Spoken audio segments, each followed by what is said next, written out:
جامعہ کے تمام اساتذہ اور مہمان آئیں اور اس گلدستے کے ساتھ حضرت کا استقبال کریں۔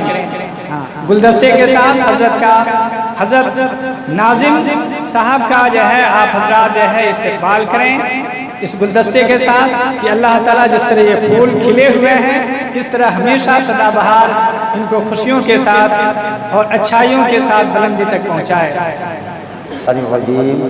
بسم اللہ الرحمن الرحیم وَإِذْ قَالَ إِبْرَاهِيمُ رَبِّ أَرِنِي كَيْفَ تُحْيِي الْمَوْتَىٰ أَوَلَمْ تُؤْمِنْ قَالُوا بَلَىٰ وَلَٰكِنْ لِيَطْمَئِنَّ قَلْبِي إِلَىٰ آخِرِ الْآيَةِ۔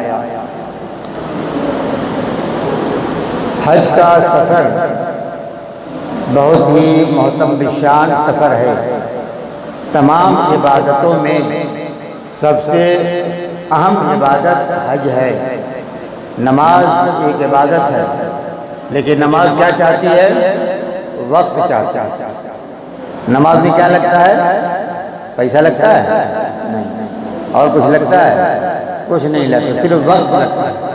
نماز ایک ایسی عبادت ہے جس میں وقت درکار ہے۔ روزے میں پیسہ لگتا ہے؟ نہیں لگتا ہے۔ وقت لگتا ہے، اس میں بھی وقت نہیں لگتا ہے۔ کیا لگتا ہے اس میں؟ جان لگتی ہے۔ روزے میں کیا لگتی ہے؟ جان لگتی ہے۔ آدمی بھوکا پیاسا رہتا ہے اور اپنی جان اس میں قربان کرتا ہے۔ روزے میں زکوٰۃ میں نہ تو وقت لگتا ہے اور نہ جان لگتی ہے۔ روزے میں زکوٰۃ میں کیا لگتا ہے؟ پیسہ لگتا ہے۔ پیسہ رہے گا تبھی زکوٰۃ ادا ہوگا، نہیں تو نہیں ہوگا۔ اب عبادت آئی حج کی۔ حج ان سب عبادتوں کا مجموعہ ہے۔ حج کیا ہے؟ ان سب عبادتوں کا مجموعہ ہے، یعنی اس میں پیسہ بھی چاہیے، اس میں وقت بھی چاہیے، اس میں عبادت بھی چاہیے اور اس میں جان بھی چاہیے۔ یہ سب چیزیں اس میں لگتی ہیں، اسی لیے یہ عبادت بہت ہی اعظم اور بہت ہی افضل ہے، کیونکہ یہ ساری عبادتوں کا مجموعہ ہے۔ حضرت ابراہیم علیہ السلام اللہ تعالیٰ سے مخاطب ہوئے اور کہا اللہ تعالیٰ آپ مردوں کو کیسے زندہ کرتے ہیں؟ مردوں کو کیسے زندہ کرتے ہیں میں دیکھنا چاہتا ہوں۔ رب ارنی کیف تحیی الموتیٰ، میں یہ دیکھنا چاہتا ہوں تم مردوں کو کیسے زندہ کرتے ہیں آپ؟ تو اللہ تعالیٰ نے کیا کہا؟ اولم تؤمن، کیا تمہارا ایمان مکمل نہیں ہے؟ تمہارا ایمان کامل نہیں ہے؟ تو حضرت ابراہیم علیہ السلام نے کہا بلا، میرا ایمان بے شک مکمل ہے، لیکن میں چاہتا ہوں کہ میرے دل کو اطمینان ہو جائے۔ لیطمئن قلبی، میں چاہتا ہوں کہ میرے دل کو اطمینان ہو جائے۔ اس میں دو باتیں سمجھ میں آ رہی ہیں۔ آدمی کے اندر یقین ہونا چاہیے، یقین کو ایمان کا پیدا کر لیا تھا انہوں نے۔ دوسری چیز آدمی کے اندر اطمینان بھی ہونا چاہیے۔ کوئی کام جب کریں گے تو یقین کے ساتھ اور اطمینان کے ساتھ تو اس میں برکت ہوگی، اور یقین ہے دل مطمئن نہیں ہے اس کام میں برکت نہیں ہوتی۔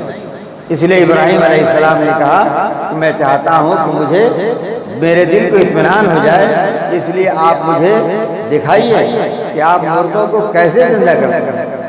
تو اللہ تعالیٰ نے کہا کہ فخذ اربعۃ، تم فخذ کیا بھائی من الطیر، فخذ اربعۃ من الطیر، بس تم جو ہے پرندوں کو پکڑ لو، پرندوں کو پکڑ لو اور ان کو تھوڑے دن اپنے پاس پال لو، پال پوس لو، تاکہ یہ معلوم ہو جائے کہ تم سے مانوس ہو گئے، اور جب بلاؤ کہ تمہارے تک آ جائیں۔ جانور جب پالا جاتا ہے، پالنے کے بعد جب بلاؤ تو بھاگ کے آتا ہے اپنے پاس۔ تو ایسے انہوں نے کر لیا۔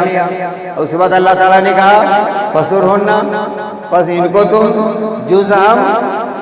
فَسُرْهُنَّ جُزْءً، اور ان کے ٹکڑے ٹکڑے کر ڈالو، ان کے پھر ٹکڑے ٹکڑے کر ڈالو، قیمہ بنا دو ان کا، چاروں کا، چاروں پرندوں کا قیمہ بنا ڈالو۔ حضرت ابراہیم علیہ السلام نے قیمہ بنا دیا ذبح کر کے۔ اس کے بعد پھر اللہ تعالیٰ نے کہا ثم ادعوہن، ان کو پھر بلاؤ ان کو پھر بلاؤ، تو پھر اللہ تعالیٰ کا یاتی کا سایہ، یہ دوڑتے ہوئے تمہارے پاس چلے آئیں گے۔ ابراہیم علیہ السلام نے پرندوں کو پکڑا، پالا پوسا، پالنے کے بعد ذبح کیا، ذبح کرنے کے بعد قیمہ بنایا، اور قیمہ بنانے کے بعد ان کو تھوڑا تھوڑا پہاڑ کے چاروں کونے پر رکھ دیا، اور اس کے بعد جب بلایا تو پرندے بھاگتے ہوئے پھر چلے آئے۔ تو اللہ تعالیٰ نے اس طرح سے ابراہیم علیہ السلام کو مردے کیسے زندہ ہوتے ہیں باقاعدہ چشمدید دکھلا دیا۔ معلوم یہ ہوا کہ ایمان اور اطمینان یہ دو چیزیں ہیں انسان کے دل میں، دونوں چیز ہونی چاہیے۔ آپ پڑھائی کر رہے ہیں، پڑھنے آئے نا، پڑھنے آئے ہیں، یقین ہے کہ ہم پڑھیں گے تو اچھی طرح پڑھیں گے، لیکن دل کو اطمینان اگر نہیں ہے تو پڑھائی آئے گی نہیں آئے گی۔ دل میں اطمینان ہونا چاہیے کہ ہم اس جگہ ہیں تو حاجی کلیم اللہ صاحب سے میں پڑھ رہا ہوں، ان سے پڑھ کر کے مولانا شبیر صاحب سے میں پڑھ رہا ہوں، مولانا ابرار صاحب سے میں پڑھ رہا ہوں، ان سے پڑھ کر کے میرا دل مطمئن ہوگا، مجھے علم آئے گا۔ اگر یہ دل میں پیدا ہو گیا تو آپ کو علم آئے گا، ورنہ علم آپ کو نہیں آئے گا۔ تو میرے عزیز طلبہ، آپ کے اندر اطمینان بھی ہونا چاہیے اور یقین بھی ہونا چاہیے تاکہ باقاعدہ علم کا حصول ہو سکے۔ ایسے ہی ابراہیم علیہ السلام نے کیا۔ حج پہ جو لوگ جاتے ہیں وہ انہی کی سنت ادا کرتے ہیں، انہی کی سنت ادا کرتے ہیں۔ اور جب اتنا سارا سب کچھ لگا کہ آدمی جب حج کر لیتا ہے تو اس کا مرتبہ کیا ہے؟ اس کا مرتبہ کیا ہے؟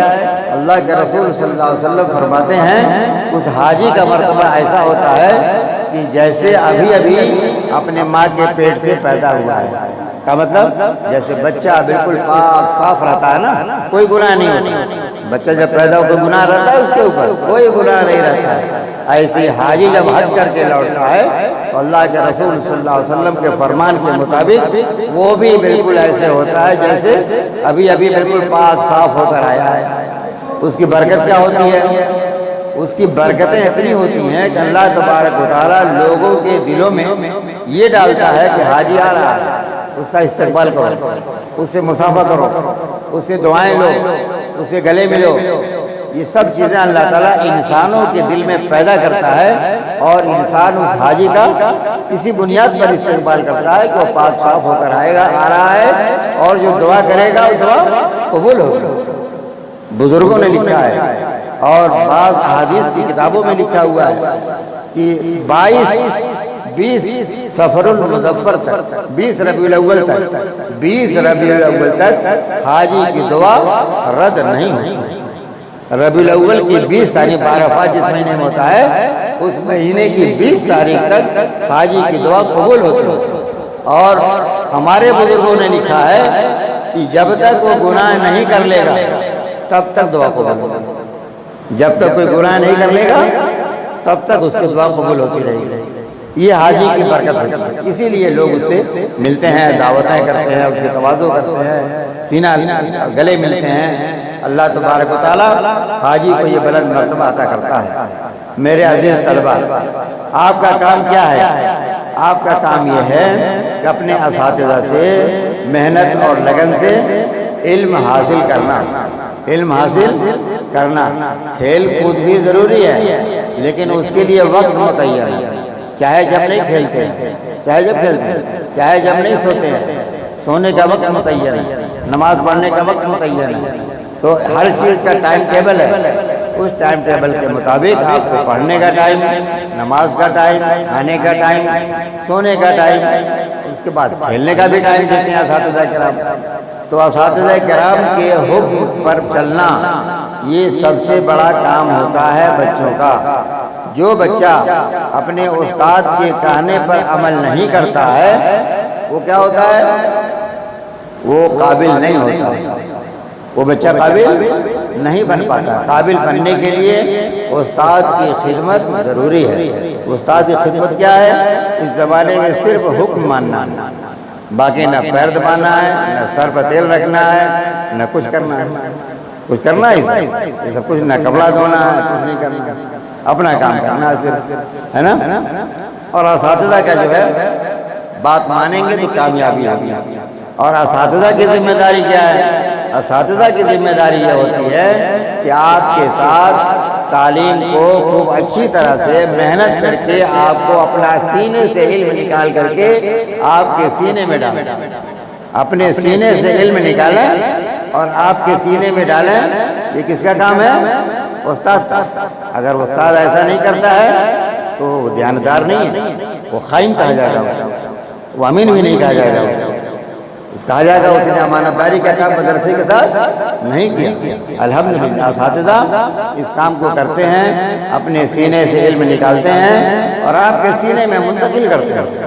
اللہ تبارک و تعالی بہتر سے بہتر طور پر علم حاصل کرنے والا اور علم دینے والا بنا ہے ہم سب۔ اور اس سے کیا فائدہ ہوتا ہے؟ اس سے فائدہ یہ ہوتا ہے کہ ہمارے ماں باپ جو ہم کو یہاں پر لا کے پہنچا گئے ہیں، یہاں بھیجے ہیں پڑھنے کے لیے، ان کا دل خوش ہوگا، ان کا دل خوش ہوگا۔ جس طرح سے گھر پر آپ سے اگر ویسے ہی زندگی ہم جانے کے بعد پھر گزارے تو ماں باپ کیا کہیں گے؟ جیسے تھا ویسے ہے، جیسے تھا ویسے ہے، کوئی فرق نہیں ہوا۔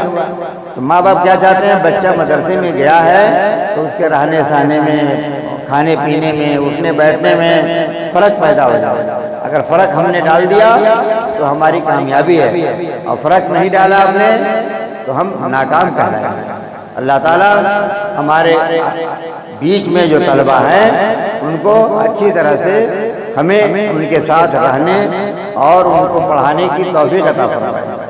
بچہ اگر بیمار ہوتا ہے تو استاد کی کیا ذمہ داری ہے؟ اس بچے کا خیال کیسے کرے؟